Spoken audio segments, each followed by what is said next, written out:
رب العالمين والصلاة والسلام على سيدنا المرسلين وعلى آله وأصحابه أجمعين.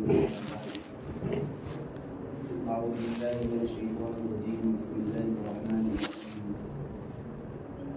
أحسب الناس أن يتركوا أن يقولوا آمنا وهم لا يفتنون. صدق الله العظيم. قال النبي صلى الله عليه وسلم: الدنيا خلقت لكم وإنكم خلقتم للآخرة، أو كما قال عليه الصلاة والسلام. میرے قابل احترام بزرگ اور دوستوں، اللہ پاک کا بے انتہا احسان کرم ہے، فضل ہے کہ اللہ پاک نے ہم سب کو اپنے پاک میں ملانے کی توفیق حاصل کی. بزرگ اور دوستوں، اللہ پاک نے حیات انسانی کو یہ چند روزہ جو زندگانی دی ہے، یہ زندگی بطور آزمائش اور بطور امتحان دی. اس لیے کہ زندگی کو جب انسان جیتا ہے نہ جانے کس کے سامنے اس طرح کی آزمائشیں آتی ہے جو کبھی اس کے ایمان کے لیے خلل بنتی ہے، کبھی اس کے امان کے لیے خلل بنتی ہے، کبھی دوسرے کار کے لیے خلل بنتی ہے. جیسا کہ میں نے ابھی آپ کے سامنے قرآن کی آیت پیش کی، اللہ پاک ارشاد فرماتے ہیں: احسب الناس ان يتركوا ان يقولوا آمنا وهم لا يفتنون. کیا لوگ یہ گمان کرتے ہیں کہ وہ لوگ یہ تو کہیں کہ ہم ایمان لیا اللہ کے اوپر اور ان کو آزمایا نہ ہے؟ مطلب یہ کہ اگر کوئی بندہ ایمان لے آئے اور پوری زندگی سکون کے ساتھ میں گزارتا رہے، اللہ کی طرف سے اس کی ایمان کی مضبوط ہونے کے لیے اس کی طرف سے کوئی آزمائش نہ ہو، یہ نہیں ہو سکتا. اس کو ضرور آزمایا جائے. اور یہ دنیاوی زندگی کا بھی یہی پروٹوکول ہے کہ ہر وہ چیز جس کو کوئی بیچنے والا بیچتا ہے یا جس کا کوئی تعارف کرواتا ہے تو اس کے نہ جانے کتنی صفات بتاتا ہے اور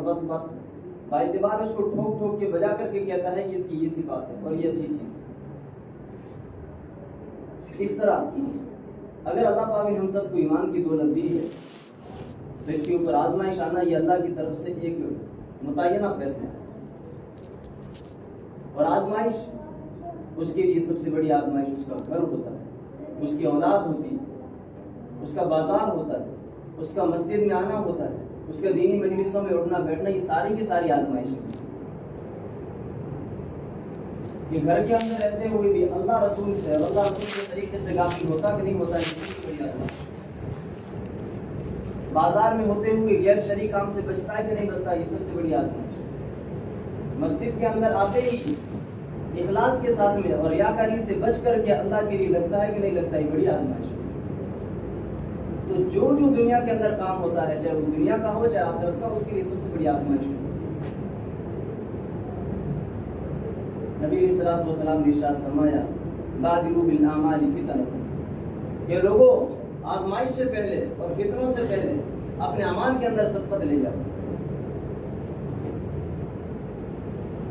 کیوں؟ آگے حدیث کے اندر ارشاد فرمایا: بادروا بالاعمال فتنۃ كقطع الليل المظلم يصبح الرجل مؤمنا ويمسي كافرا او يصبح مؤمنا ويمسي كافرا يبيع دينه بعرض من الدنيا. کہ لوگوں ان فتنوں سے پہلے اعمال کی کوشش کرو کہ فتنے ہر جانسوں سے آئیں گے. جیسے کہ رات کی تاریکی کس طرح چھا جاتی ہے اور پورے کے اندر اندھیرا ہو جاتا ہے، اس طرح فتنے وارد ہو جائیں گے. پھر یہ حشر ہو جائے گا کہ بندے رات کو مومن ہوں گے، صبح تک کافر ہو جائیں گے، اور صبح تک کافر ہوں گے تو رات تک مومن ہو، اور صبح تک مومن ہوں گے تو رات تک کافر ہو جائیں گے، اور وہ دنیاوی سامان کے ہلکے کے بدلے کے اندر اپنے ایمان کو بیچ بیٹھیں گے. آج میرے بزرگوں اور دوستوں کو وقت آیا ہوا کہ فتنے سر پر کھڑے ہیں اور ان فتنوں کا مقابلہ ہم اللہ کے لیے نہیں کر رہے، اس فتنوں کے سامنے ہم اپنے عرض کو یعنی اپنے دین کو بیچے ہی بیچے جا رہے ہیں. آج ہر اعتبار سے ہمارے سامنے فتنہ ہوتا ہے کہ بھئی شریعت کے مطابق چلنا ہے کہ غیر شرعی طور کے اوپر چلنا ہے، اللہ کی مان کر کے چلنا ہے کہ اللہ کی خلاف ورزی کرنا ہے. حضور علیہ الصلوۃ والسلام کے پاکیزہ کے طریقوں کو اپنا کر کے امت کے سامنے چاہے ذلیل ہو یا بدصورت ہو جو بھی کہیں اس کے باوجود بھی اس کے اوپر ڈٹنا ہے کہ دنیا کے سامنے آ کر کے اپنے ایمان کو اور اپنے دین کے سودے کو بیچ دیں. اس کی مثال عام ہے. کیا کی جائے؟ آج گھر کے اندر کوئی ہی گھر ایسا بچا ہے جس گھر کے اندر حرام روزی نہ پہنچتی. حالانکہ حضور علیہ الصلوۃ نے فرمایا کہ جس گھر کے اندر حرام روزی پہنچتی اور جس پیٹ کے اندر جاتی ہو اس کا جسم تو اللہ کی نافرمانی کر ہی کے رہے گا, اس کے بغیر نہیں بچ سکتا. تو میرے بزرگ اور دوستوں, یہ فتنوں کا زمانہ ہے, اور ایسے فتنوں کے اندر کہ ایک طرف پوری دنیا کھڑی ہے جو دنیا کی مستیاں لے رہی ہے, دنیا کی خوبصورتی کا حسن حاصل کر رہی ہے, ایسے موقع کے اوپر اپنے کو ثابت قدم کرنا یہ اللہ کا حکم ہے. اللہ پاک نے ارشاد فرمایا فاستقم کما امرت, اے ایمان والو اگر ایمان لے آئے ہو تو تمہاری طرف سے آزمائش ہوگی کہ پورے کے پورے قبیلے والے اور پورے کے پورے بستی والے ایک طرف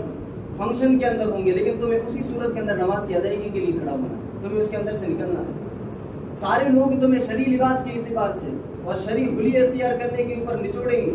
اور تمہارے اوپر انگلیاں اٹھائیں گے, لیکن تمہیں پھر بھی اللہ کے لیے فاستقم کما امرت, جس طرح کا حکم دیا اس طرح تمہیں ثابت قدم رہنا ہوگا. یہ ایک ایک مومن کی ذمہ داری ہے اپنے ایمان کی بچانے کی. لیکن میرے بزرگوں, ہم پھسلتے ہی پھسلتے جا رہے ہیں. آج ہم نے اپنے ایمان کے کئی سودے تو کر لیے ہیں, چند سودے بچ گئے ہیں, جیسا کہ میں نے حدیث پیش کی ہے. اس طرح اعمال ہوتے ہوتے حتیٰ کہ یہ ہوتا ہے کہ انسان شام کو کافر ہو تو شام کو مومن ہوتا ہے, صبح تک کافر ہو جاتا ہے. اور آج کوئی پتہ نہیں ہے مسلمانوں کے جنازوں کے نماز کون پڑھ رہے ہیں, اللہ جانے کہ ان کا نماز جنازہ صحیح ہوتی کہ نہیں ہوتی, کافر ہے مسلم. احساس نہیں ہو رہا میں ایمان کی کمزوری کی وجہ سے. حضور پاک صلی اللہ علیہ وسلم کے دور کے اندر آپ صلی اللہ علیہ وسلم کی اس مقدس جماعت کو جس کو اللہ پاک نے انتخاب کیا تھا کہ آپ صلی اللہ علیہ وسلم کے یہ صحابہ ہوں گے جو پوری دنیا کے اندر دین کو لے کر جائیں گے, حضور علیہ الصلوۃ والسلام کے ارد گرد رہیں گے, ان کو دنیاوی اعتبار سے ہر آزمائش سے آزمایا, کوئی آزمائش ان کے لیے پیچھے نہیں چھوٹی. فقر و فاقہ اتنا دیا گیا ہے کہ وہ کئی دنوں کے پڑے ہوئے گوشت کے ٹکڑے کو گرم کر کے کھایا کرتے تھے, بدن کے اوپر کپڑے ان کے اندر ہوا کرتے تھے, والدین سے ماں باپ سے ان کو دور کیا گیا, حتیٰ کہ گھر کا کوئی فتنہ ایسا نہیں بچا تھا, مسجد سے ان کو روک دیا گیا, ہر اعتبار سے تکالیف ان کو برداشت کرنی پڑی. ایک دفعہ کا واقعہ ہے کہ چند صحابہ جو غریب صحابہ تھے آپ صلی اللہ علیہ وسلم کے اوپر ایمان لے آئے تھے, کفار کا زور تھا, ایک طرف پوری کی پوری جماعت, ایک طرف چند لوگ وہ بھی فقیر غریب لوگ کہ جن کے اوپر ہچکیاں کھا رہے تھے, وہ لوگ حضور علیہ الصلوۃ والسلام کی خدمت کے اندر حاضر ہوئے اور کہا یا نبی اللہ اب تو اللہ پاک سے دعا کر لیجئے, آزمائش کی انتہا یہ ہے کہ بیت اللہ کے اندر نماز تک نہیں پڑھنے دے رہے ہیں, آزمائش کی انتہا یہ ہے کہ کئی دنوں سے ہمارے کھانے بند ہو چکے ہیں, یا نبی اللہ کوئی راستہ ہی نہیں ہے, اب تو اللہ پاک سے دعا کیجئے. حضور علیہ الصلوۃ والسلام سمجھ رہے تھے اس بات کو کہ ابھی تو یہ مکی زندگی کا دور ہے, ابھی مدنی زندگی کا دور اور آئے گا جس کے اندر اس کو اور آزمایا جائے گا. ابھی سے اگر ان کے اندر بات سے بات ملا دی جائے گی تو کیسا مسئلہ حل ہوگا, ابھی تو اور آزمایا جائے گا. حضور علیہ الصلوۃ والسلام نے یہ فرمایا کہ ابھی تو اتنی آزمائش ہوئی ہے کہ سر سے کپڑا ہٹا دیا گیا ہے, اتنی آزمائش ہوئی ہے کہ ماں باپ نے نکال دیا گیا ہے, گھر والوں نے بائیکاٹ کر لیا ہے اور کھانا پانی بند کر لیا, اور تم اتنی جلدی میرے پاس آ گئے اور کہہ رہے کہ اللہ سے دعا کرو. یہ تمہیں یاد نہیں کہ بنی اسرائیل کے لوگ جو موسیٰ علیہ الصلوۃ والسلام کے ساتھ یا دوسری نبیوں کے ساتھ ایمان لائے, ان کے ساتھ کیا کیا؟ حضور علیہ الصلوۃ والسلام نے حدیث پیش کر کے فرمایا کہ میرے صحابہ سنو, یہ کوئی آزمائش نہیں ہے, آزمائش تو وہ تھی ان کے ساتھ کے اندر کہ زندہ لوگوں کو گڈھا کھود کر کے ان کے اندر زندہ دفن کر دیا جاتا تھا, ان کی ایمان کے طور کے زندہ لوگوں کو دفن کر کے اور اس کے درمیان سے آرے سے ان کو کاٹ دیا جاتا تھا. ایک دن کے اندر کئی لوگوں کا قتل عام کر دیا جاتا تھا اس ایمان کی غرض کی وجہ سے, اور انبیاء کا بھی قتل عام کر دیا جاتا تھا. لوگوں یہ کوئی آزمائش ہے کہ اللہ کے گھر سے دور ہوئے ہو, کھانا پانی بند ہوا, یہ کون سی آزمائش ہوتا ہے؟ حضور علیہ الصلوۃ والسلام نے آیت قرآنی پیش فرمایا اب حسبتم انما خلقناکم عبثا, یہ لوگوں تم یہ سمجھتے ہو کہ تم دنیا کے اندر اسی طرح آئے ہو اور تمہیں آزمایا نہیں جائے گا, تمہیں اللہ کی طرف لوٹ کر کے اللہ کی نعمت بدل نہیں دیا جائے گا. اگر اللہ کے یہاں کچھ اجر عظیم چاہنا چاہتے ہو تو ضرور بھی ضرور آزمایا جائے گا. ام حسبتم ان تدخلوا الجنہ, تم یہ چاہتے ہو کہ تم جنت کے اندر داخل ہو جاؤ. ولما یاتکم مثل الذین خلوا من قبلکم, حالانکہ تمہارے پاس میں ان لوگوں کے احوال نہیں پہنچے ہیں, مستهم الباساء والضراء, کہ جن کو جھنجھوڑا گیا, ہلا دیا گیا ان کو ایمان کی خاطر, حتی یقول الرسول والذین آمنوا معه متى نصر اللہ, حتیٰ کہ رسول اور ان کے جو ساتھی لوگ تھے ان سب نے یہ کہا متى نصر اللہ, اے اللہ پاک اب تو نصرت اور مدد فرما دیجیے, اب تو انتہا ہو چکی آزمائش, اتنا آزمایا گیا ان کو. اور یہ صحابہ کرام رضی اللہ تعالیٰ عنہ کی مقدس جماعت کو بھی اسی طرح آزمائے تھے. اور اس کی آزمائش کی سب سے بڑی وجہ یہ ہے کہ وہ ایمان لائے. اور اس ایمان کے اندر بھی نبی علیہ الصلوۃ والسلام کے اس فرمان فاستقم کما امرتا کہ لوگوں جو حکم دے دیا گیا اس کے مطابق ڈٹے رہو, متاثر مت ہو دنیا سے, اپنی خواہشات کے پیچھے نماز ترک نہ ہو جائے, اپنی خواہشات کے مطابق دنیا کا سودا نہ ہو جائے. ہر حال کے اندر اللہ کے احکام کو زندہ کرنا یہ مسلمان کی ذمہ داری ہے. جس نے زبان سے کہہ دیا ہے لا الہ الا اللہ محمد رسول اللہ صلی اللہ علیہ وسلم, اس طرح مکے کی زندگی کے اندر آزمائے گئے. اور آج کے لوگوں سے جب یہ کہا جاتا ہے کہ بھائی کیا ہوتا ہے قبیلے اور برادری سے, کیا ہوگا ہے داڑھی بڑھا لی جائے, شریعت کے لباس پہن لیا جائے, حرام سے بچ جایا جائے, نماز کے لیے دوڑ کر کے آ جایا جائے, فنکشن کے اندر ہو جس صورت کے اندر بھی ہو, اللہ کا کوئی وہ کام نہ ہو جس سے اللہ ناراض ہو, ہمارے کیا ہو جاتا ہے؟ تو بس یہ ہوتا ہے کہ ہمیں تو ماحول ہی اس طرح کا ملا ہے. وہ تو صحابہ تھے جو صحابہ حضور علیہ الصلوۃ والسلام کا ماحول ملا تھا کہ حضور علیہ الصلوۃ والسلام کے نورانی چہرے دیکھتے تھے, معجزات دیکھتے تھے, قرآن آیات نازل ہوتی تھی. میرے بزرگوں اور دوستوں, علماء نے یہ کہا ہے کہ اس زمانے کے لوگوں کی یہ احوال, خواہش پرستی, اپنے مطلب پرستی اور اللہ کے سامنے دنیا کو دھڑلے سے پسند کر لینا اور اللہ کے احکامات کو دھڑلے سے ٹھکرا لینا, یہ ایسا ہی ہے. خدا نہ کرتا اگر ہم حضور علیہ الصلوۃ والسلام کے دور کے اندر ہوتے تو کہیں ان فرعونوں جو آپ صلی اللہ علیہ وسلم کے اور صحابہ کے دشمن کافر تھے ان کے ساتھ میں نہ ہو جائے, ان منافقین کے ساتھ میں نہ ہو جائے جو اپنی دنیا کے لیے انہوں نے ایمان کو ٹھکرایا. مطلب پرستی سے اور نفس کی خواہشات کو نہ ماننا, اسی کی ایمان کے اندر ممانعت کی گئی ہے کہ نفس کہہ رہا وہ نہیں ماننا ہے, جو اللہ کہہ رہا ہے وہ ماننا ہے اور اللہ کے احکامات کے مطابق اپنے آپ کو ڈالنا ہے. اور میرے بزرگوں اور دوستوں, وہی صحابہ جس سے ایمان مضبوط ہو گیا اور حضور علیہ الصلوۃ والسلام نے بتا دیا کہ ابھی تک تو کیا ہوا ہے, ابھی تو بہت ساری آزمائشیں آئیں گی. ہم حسبتم ان تدخلوا الجنہ, اتنا آسان تھوڑی نہ ہے جنت کے اندر داخل ہونے میں. جب وہ صحابہ کرام رضی اللہ تعالیٰ عنہ کا اجمعین کا قافلہ جب مدینے کے اندر پہنچا ہے, کوئی کسی راستے سے نکل کر کے گیا, کوئی کسی راستے سے, کوئی راستے کے درمیان میں کھانے پانی کے نہ ہونے کی وجہ سے شہید ہو گئے. بہر کے جب مدینے کے اندر پہنچے تو وہاں پر بھی اس طرح جیے کہ چاروں طرف سے ظالموں کا اور کفار کے اس طرح کا وبال تھا کہ آج حملہ ہو جائے, صبح حملہ ہو جائے. ہمارے معصوم بچوں کو ہمارے سامنے شہید کر دیا گیا.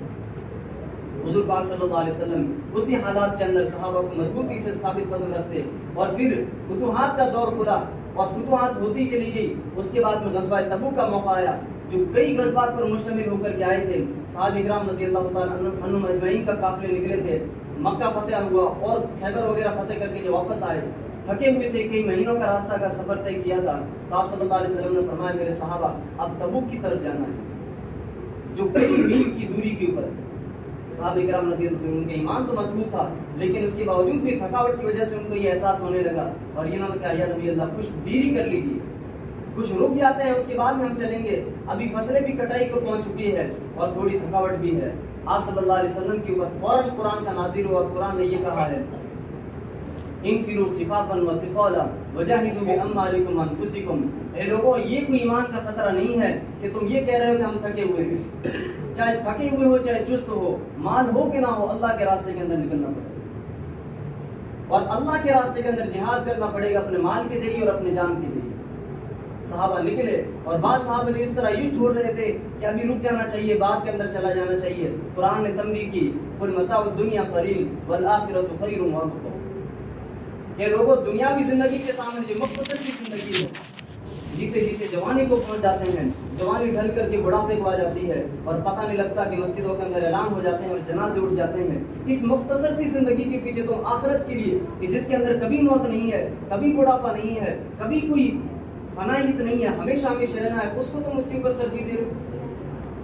تو جب صحابہ کے کرام رضی اللہ تعالیٰ عنہم اجمعین کے سامنے اتنے خود کے حالات آئے اور وہ اتنا دور کا سفر تھا کہ کئی صحابہ کے پاس میں سامان نہیں تھا جانے کے لیے, تو حضور علیہ الصلوۃ والسلام ان سے کہتے ہیں کہ فلاں صحابی تیرے پاس اتنا سامان نہیں ہے, نہ گھوڑا ہے, نہ اونٹ ہے, نہ سواری ہے, نہ پانی کا بندوبست ہے, تو کیسے جائے گا, تو یہیں رہ جا پیچھے.